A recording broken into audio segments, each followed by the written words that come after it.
Okay, so I need to finish this book because next week they want us to start a new unit, which means a new read aloud. So here we go. When we left off, Cornwallis was in their house and they were getting ready to create a meal for him. All right. As the sun sets, the members of the Cornwallis senior staff saunter into the house without so much as a knock, not bothering to wipe the thick scum from their grubby boots. They stack their brown Bess muskets in a precarious pile in the dining room. Although I fancy grabbing one and firing it off willy-nilly, I know it's futile. They'd overtake me before I could even get off a shot. Plus, I haven't fired a musket in years. I've never felt so trapped. Of course, Mother has already devised the plan. Penny and Harriet, you'll bring in the platters and the summer from the summer kitchen, then wait with them here in the serving kitchen, ready to hand them over. I forbid you both from entering the dining room. She stops and looks at them both in the eye without blinking. Am I understood? Although their eyes are wide with bewilderment, they both nod, none the less obedient. Mother turns to me.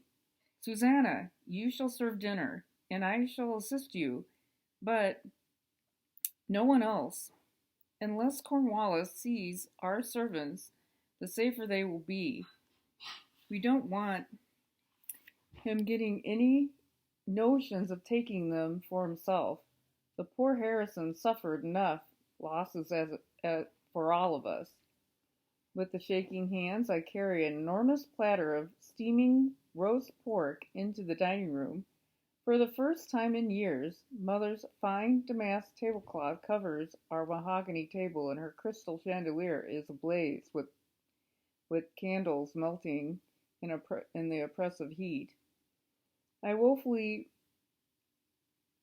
I woodenly move around the table, doling out heaping portions to the repulsive officers seated in our treasured Windsor chairs. Once the tray is empty, I duck out of the room and return with a second platter piled high with thick slices of salted Virginia ham. I trudge along the men, distributing it with my feet dragging like I'd pull a load of bricks behind me. Their eyes gleam as they gaze down at the tender meat as if they haven't seen a proper meal in months. If the rumors are at all accurate, it's true. They're nearly as badly off as our own Continental Army. As second in command, General Hare is seated opposite General Cornwallis at the foot of the table, with thick bandages covering both his chest and thigh. However, I still have no idea which officer is Lieutenant Colonel Talton. Perhaps he isn't here at all. No one else appears to have any serious injuries. Clinging to the empty platters, I back into the corner, overcome with awkwardness. I clutch them to my chest, oblivious of the globs of applesauce oozing down onto my apron. A mustached officer chuckles and elbows the handsome red-headed officer in the green uniform next to him. Take a gander at this one, will you? A real damsel in distress. With a start, I realize he is mocking me. I right the trays, leveling the spoiled apron, and myself flush to a crimson red. Mortified, I stammer, "Pardon me, I must get back to the kitchen." Rollicking laughter echoes in my ears as the door swings shut behind me. With tears dribbling down my cheeks, I race out of the summer kitchen, knowing that sweltering, smoky sanctuary will comfort me. Once I lay my weeping eyes on my Auntie Ruth's angelic face, I blurt out, "Oh, I must. Oh, I've made such a featherhead of myself in there." With a crooked smile, Aunt Ruthie leaves with the fiery hearth and hugs me close. Then she removes my spoiled apron and replaces it with a clean one. As she brushes out the wrinkles, her tender touch soothes my soul. "Don't let them rattle you none, Miss Susanna. You're doing fine."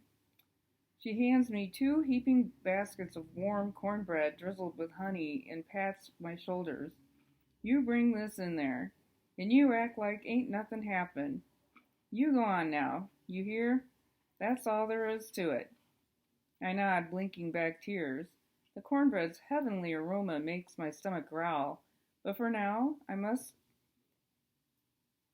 accept my new rule. After all, right now, I'm a servant too, a slave to sorts to Cornwallis. Returning to the dining room is the least thing I want to do, but I must. Mother is right. We can't risk sending in Penny or Harriet. I couldn't live with myself if Cornwallis took either of them away. After several deep breaths, I re-enter the room, ignoring their oily smirks and obnoxious snickers. To my surprise, the handsome officer in green smiles at me, his deep eyes twinkling. No worries, miss. Even Molly Pitcher is entitled to a good daydream once in a while, isn't she? Enchanted by his light-hearted banter, I flash him a coy grin in return and my neck grows warm. Within seconds, disgust courses through my body for acting like a silly Betsy. Alas, I'm far worse than her. I actually flirted with the enemy. At least she's no traitor to the cause, but I am. My cheeks feel ashamed. As well, they should, to reflect my deep shame. I'm just grateful Mother wasn't present for my unpatriotic behavior. I could never make it up to her.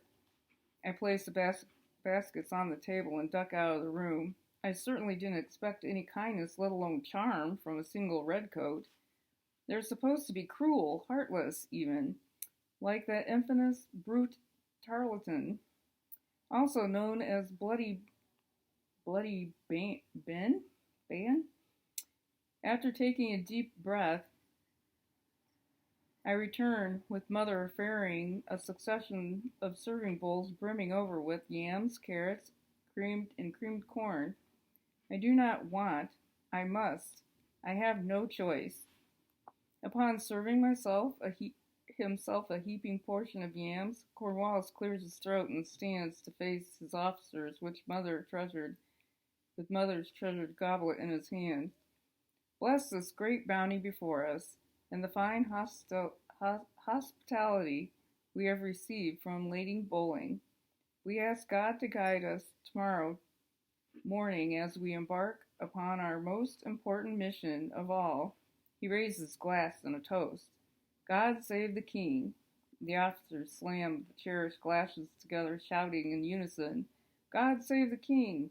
Silence falls over the room as they tear into the meal, eating every succulent morsel, including the last crumb of cornbread. Then, with a satisfied pat to his belly, General Cornwallis chuckles.